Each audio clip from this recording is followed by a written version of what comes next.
그러니까 중소중견을 먼저 가서 경험 쌓고 대기업 노리는 거 되게 좋은 전략이에요 사실. 왜냐면 필요한 직무 전문성 쌓고 대기업 이직한다는 거 좋죠.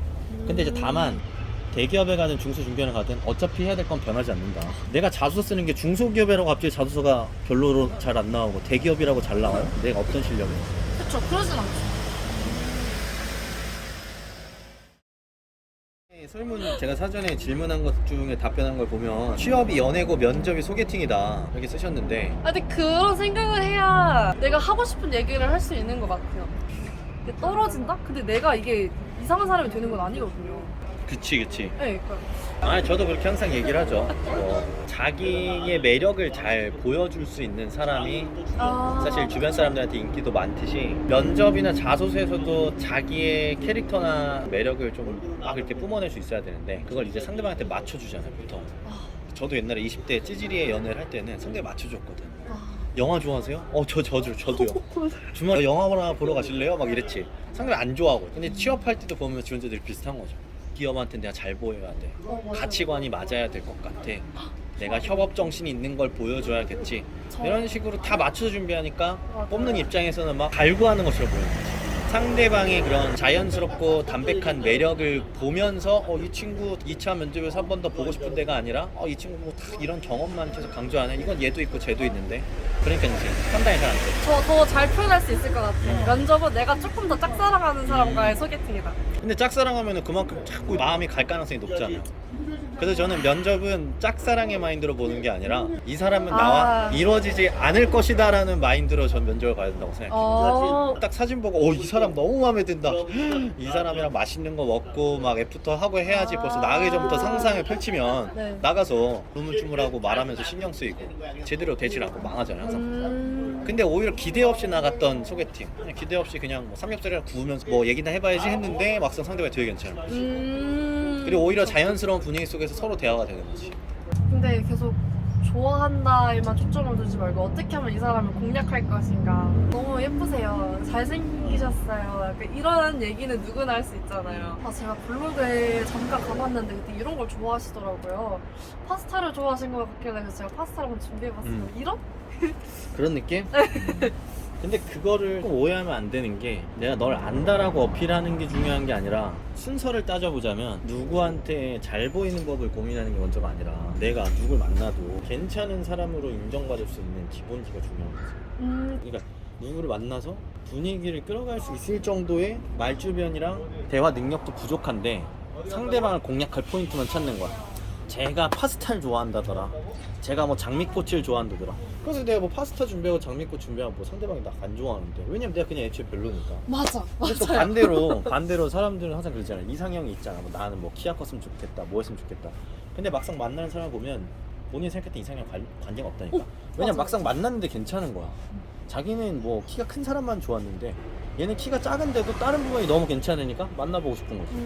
그게 사실 저는 취업도 똑같다고 생각하거든요. 맞아요. 스펙만 보면은 뭐 서울대 연고대 뽑으면 되지 그냥. 근데 왜 안 뽑냐 이거야. 왜냐면 막상 만나봤을 때 스펙이 좋다 그래서 괜찮은 게 아니고 실제로 그 사람의 내면이나 가지고 있는 무언가가 좋은 사람들이 있으니까, 그런 사람들을 혹시라도 더 찾고 싶은 마음이 있으니까 다양한 사람들을 부르고 자소로 평가를 하고 면접을 보는 거죠. 괜찮은 사람 찾으려고. 정확해요. 옹수님 그래서 연애를 이렇게 잘하시는 분이에요. 그런 취업을 하는데 찌질이의 연애를 20대 내내 해가지고 처절하게 느낀 거죠. 10년 동안의 데이터 10년 동안의 데이터의 결과입니다. 공감합니다. 그래서 이 노하우를 지금 푸는 건 이제 다른 사람들이 연애도 좀 하고 싶은 대로, 취업도 조금 더 이제 주도적으로 하길 바라는 마음입니다. 제가 이루지 못했던 꿈을 다들 꼭 이루시길 바라는 거죠. 처음에 이렇게 취업을 하실 때도 지금의 이제 옴스님의 방법처럼 그대로 취업을 하셨나요? 뭐 물론 정교함으로 따지자면 지금이 훨씬 더 정교하고 디테일한데 당시에는 방향성은 지금과 동일했었어요. 그러니까 뭐 제가 해외 영업이랑 같이 썼던 게 기획, 직군이었는데 기획과 사실 해외 영업을 하고 싶은 이유는 솔직하게 까놓고 얘기해서 멋있어서요. 멋있고 회사 내에서의 요직이니까, 비즈니스 직군에서의 요직. 난 핵심 부서에서 빨리 크고 싶어 라는 욕심 때문이었어요. 그래서 해외 영업과 기획을 선택한 거 맞는데 쓰려고 보니까 난 기획에 대해서 뭘 알지? 라는 생각이 저는 우선 드는 거예요. 내 기획에 뽑히려면 난 기획을 알아야 될 것 같다. 내가 그래야 면접관들한테 기획에 대해서 이렇게 생각하고 저렇게 생각한다라는 얘기를 할 수 있지 않겠냐. 그래서 뭐 예를 들면 기획과 관련된 책을 한 3권 사서 뭐 기획이란 무엇인가, 뭐 기획의 정의 이런 책들을 읽으면서 아 기획이란 이런 거구나. 회사 내에 있는 여러 부서들을 회사의 목표 달성을 위해서 어떻게 코디네이션 해야 되는가, 어떻게 예산을 편성하고 우리의 회사의 전략적 목표를 달성하기 위해 각 부서의 목표를 어떻게 설정해야 되며 그것들이 뭐 주 단위, 월 단위, 연 단위로 봤을 때 각각의 기능들이 잘 수행되고 있는지 혹은 대외 변수로는 영향받을 수 있는 건 없는지 이런 것들을 찾고 계속해서 조직 내부의 목표를 다시 설정해주고 또 갈등이 생겼을 때는 조율해주고 이런 걸 통해서 하나의 목표를 빠르게 달성할 수 있도록 기여하는 역할이 이제 기획인 거구나. 그래서 이게 요직 부서인 거고 그래서 신입을 시키지 않는 거구나 이런 부분들이 이제 이해가 되더라고요.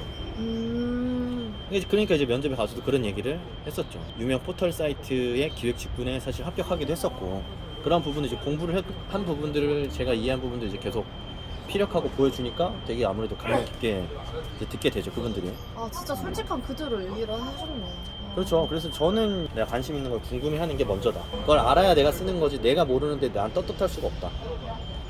이게 사람들이 보통 왜 가고 싶어 이러면 가고 싶으니까 근데 이거 말고도 더 멋있는 동기를 찾으려고 하잖아요. 근데 동기랑 지금 보면 상관없는 것 같아요. 동기 멋있어서 찾는 게 중요한 게 아니라 본인이 그걸 잘 할 수 있는 준비가 되어 있는지를 상대방한테 보여줘야죠. 맞아. 그래서 제가 이제 항상 감정에 속지 말라고 얘기를 하는 이유기도 하고 기획 너무 하고 싶어. 회사에서 너무 잘 나가는 부서니까 하고 싶어. 해외 영업도 잘 나가는 부서니까 하고 싶겠죠. 누가 안 하고 싶겠어. 하고 싶은 거야 뭐 다들 하고 싶은 거고 잘하는데 필요한 게 뭐냐 이거지. 근데 보통 사람들이 약간 주변에서 이거 왜 해? 해외 영업 가면 뭐 토익 이 정도인데 갈 수 있겠어? 말하기 점수는 토스 기준으로 레벨 6밖에 안 됐습니다. 뽑을 거냐 말 거냐 니들이 우선 결정하는 건데 내가 우선 준비한 건 한번 들어가 봐. 난 영어는 좀 부족하지만 이런 거는 내가 그래도 스스로 자신 있게 얘기할 수 있는 나만의 강점인 것 같아. 그거는 준비를 철저하게 하고 해갖고 가는 거죠. 제가 든 생각인데 이게 자존감이 있어야 뭔가 면접에서 잘 보고 말을 잘하고 뭐 이제 그런다는데 자존감을 원래 있으셨을 수도 있겠죠. 근데 그런 거라기보다는 일단 노력으로 해서 뭔가 만들어진 게 제일 컸던 것 같아요. 그냥 진짜 잘하려면 뭐 해야 돼? 그냥 스스로 궁금하게 하셨던 거고 정말 근데, 가고 싶으면 궁금해야 되고. 저도 자존감이 이렇게 높았던 편은 아니라서 그냥 그 취업 준비했던 뭐 20대 중후반에는 제가 하고 싶은 게 너무 뚜렷했고 그 일을 잘하는데 필요한 게 뭔지를 알아서 좀 잘 고민했던 것 같고 다만 자존감이 그렇게 높지는 않았던 것 같아요. 저는 높지는 않았고 나는 항상 이거 하면 될까? 저거 하면 될까? 제가 부럽네 하면서 보지만 결국엔 다 그 친구들은 자기가 살고 싶은 대로 자기가 좋아하는 걸 하면서 사는 게 되게 그냥 그 자체로 멋있는 거예요. 진짜 중요한 얘기인 것 같아요. 그때부터는 나를 보는 연습 많이 했죠. 나는 어떤 장점이지? 난 어떤 사람이지? 그러면서 약점도 받아들였어요. 나 솔직히 성격 급해. 맞아. 그리고 나 조금 소심해. 맞아. 나 좀 약간 쪼잔한 부분이 있어. 하지만 난 이런 건 그래도 좀 좋은 부분이야. 저런 건 좋은 부분이야. 나를 이렇게 하나씩 이렇게 인정하기 시작했어요. 제가 자존감이 낮을 때는 약점을 드러내는 걸 되게 싫어했어요. 왜냐면 내가 이런 걸 얘기하면 상대방이 날 너무 얕잡아 보지 않을까? 그쵸. 나 되게 별로라고 생각하지 않을까? 저도 그래요. 네. 그래서 나 쪼잔해 이런 얘기도 못하고 네. 그렇게 이제 친구들을 보면서 다른 사람들을 보면서 그렇게 높은 자존감? 자기 자신을 그냥 있는 그대로 받아들이는 거?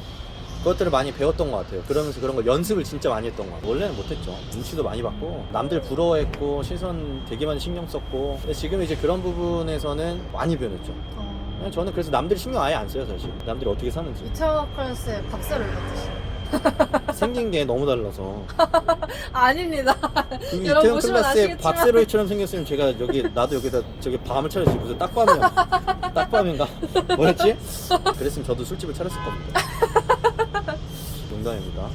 해외 영업을 꿈꾸는 사람들한테 이게 좀 힘들었다 혹시 이런 부분이 있으시나요? 우선은 생각과 무조건 다를 것이다 라는 이야기를 먼저 첫 번째로 가장 먼저 하고 싶고 아까 요직이라고 하셨는데 이제 B2B 세일즈라고 한다면 내가 열심히 한다고 매출이 늘어나지 않아요. 왜냐면 내가 수주하는 금액이 몇 천억, 몇 조, 아니면 몇 백억짜리인데 내가 조금 더 열심히 했다고 그 몇 천억짜리가 나 때문에 땄다? 사실 그런 건 없거든요. 우리 팀 단위로 움직이는 거거든. 그렇기 때문에 이게 막상 내가 취업했을 때 우리 팀에서 뛰어든 수주건이 뭐 몇 천억짜리 건인데 거기서 내가 기여하는 거는 엑셀 정리, 페이퍼워크, 메일 회신, 메일 전화 받기, 그리고 고객 온다 그러면 미팅룸 잡기, 회의 자료 준비하기, 보고 자료 준비하기, 이런 굉장히 부수적이고 반복적인 일들만 죽어라고 해야 되기 때문에 거기서 오는 현타가 굉장히 클 수가 있어요. 나는 더 되게 멋있는 일을 꿈꿨는데 딱 미팅 테이블에 4대4로 앉아가지고 딱 넥타이 딱 매고서 앞에 있는 고객사랑 뭐 영어로 샬라샬라 할 거라고 미생처럼. 생각했는데 이게 뭐야 그냥 넥타이 프로에 치고서 맨날 복사하고 스캔 뜨고 있으니 화가 나겠죠. 근데 그게 맞거든.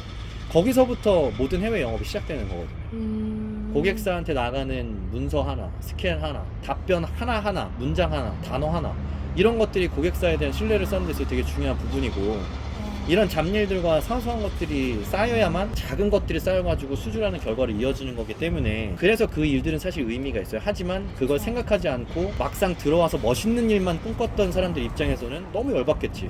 근데 그런 사람들 해외 영업할 수 없을 거야. 그냥 그런 식으로 잡일이라는 건 최소 제가 봤을 때는 1년에서 2, 3년은 해야 돼요.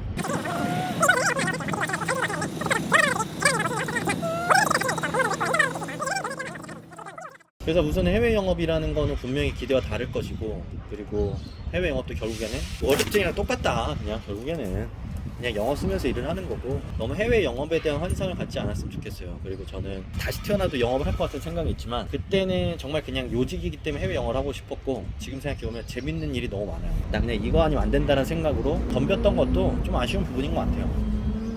그것도 궁금해서요. 사람들이 대기업에 나 어차피 안 될 거야 라고 생각을 해서 이것 때문에 공백기가 길어질 바에는 그냥 최대한 빨리 중소 중견기업 들어가서 공백기를 좀 줄이겠다, 이런 마인드죠. 그러니까 중소중견을 먼저 가서 경험 쌓고 대기업 노리는 거 되게 좋은 전략이에요, 사실. 왜냐면 대기업에 바로 취업하긴 당연히 힘든 거고, 네. 내가 부족한 경험을 보완할 수 있는 기회니까. 그리고 아무래도 대기업보다 상대적으로 허들이 낮겠죠, 입사할 수 있는 허들 자체가, 스타트업이나 중소기업을 한다면.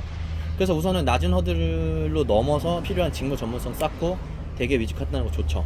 근데 이제 다만 대기업 바로 준비하는 게 좋지 않겠냐 얘기하는 이유는 뭐냐면, 어차피 대기업 준비를 하게 된다면 결국에는 산업에 대한 학습, 직무에 대한 학습, 나에 대한 이해 결국 다시 해야 되니까, 처음부터. 그걸 왜 나중으로 미루냐 이거죠. 지금부터 해야 되는 건데, 대기업에 가든 중소중견에 가든 어차피 해야 될 건 변하지 않는다. 어차피 해야 될 건 똑같다. 내가 자소서 쓰는 게 중소기업이라고 갑자기 자소서가 별로로 잘 안 나오고 대기업이라고 잘 나와요? 내가 어떤 실력이? 그쵸, 그러진 않죠. 그래서 기본 소양을 키워야 되는 거죠. 기본 소양을 키우고, 그러면서 중소중견을 간다면 거기서의 업무를 배우는 것 자체도 본인한테 굉장히 큰 도움이 될 거예요. 왜냐면 내가 뭘 공부하고 싶은지를 알고 하는 거니까. 더 확실하게 배울 수 있겠죠. 근데 그게 아니라 게임 회사 가고 싶으니까 게임 회사 인턴을 해야겠지. 그리고 게임 회사 인턴을 가. 그냥 시키는 일 하겠죠. 들어와서 나오면 저한테 이래요. 엄수님, 전 사실 그냥 인턴이었어서 시키는 일만 했어요 라고 얘기를 하겠죠. 근데 목적성을 갖고 간 사람은 제가 중소형사 게임사야 보니까 유료화할 때 이런 부분이 이슈더라고요. 항상 이게 막히는데, 이런 거 막힐 때 어떻게 뚫어낼 수 있고, 저런 방식 이런 방식들이 있더라고요. 그러니까 본인이 뭘 배워야 되고 뭘 하고 싶은지가 뚜렷하면 중소중견에 가서도 주체적으로 배우고 쌓을 수가 있는데, 그냥 대기업 바로 가기 힘드니까 중소중견부터 거쳐가야지 라고 해서 이제 그냥 인턴을 하고 끝나고 나오면 이제 뭐 하죠, 엄수님? 이제 쓰면 붙나요? 뭐 이런 마인드인 거죠. 뭔가 기본적인 소양이 없으면은 뭐 중소 중견기 가서 경험을 쌓아도 똑같이 어차피 제자리일 거고, 근데 그게 되면은 뭐 대기업 노려볼 수 있는 거고, 어차피 준비는 다 맞아요. 같은데. 준비는 어차피 같으니까. 바로 정리가 됐습니다. 감사합니다. 저는 진짜 제가 궁금했던 건 다 물어봤어요. 진짜 제 고민도 정말 많이 섞였는데. 지영님은 이제 그걸 뒤늦게 고민해서 지금 새롭게 고민하고 있지만, 지금도 전 늦지 않았다고 생각해요. 늦지 않았다고 생각해요. 저 애프터 영상을 찍어야 되는데. 맞아요. 발전된 모습을 우리 보여줘야지. 네, 그쵸. 그러지 않기 위해서 제가 영상을 찍는 건데. 맞아. 네, 옹수님 좋아요, 알림, 댓글 해주시고 저도 많이 예뻐해 주시고. 댓글 많이 남겨줬으면 좋겠는데, 그죠? 댓글.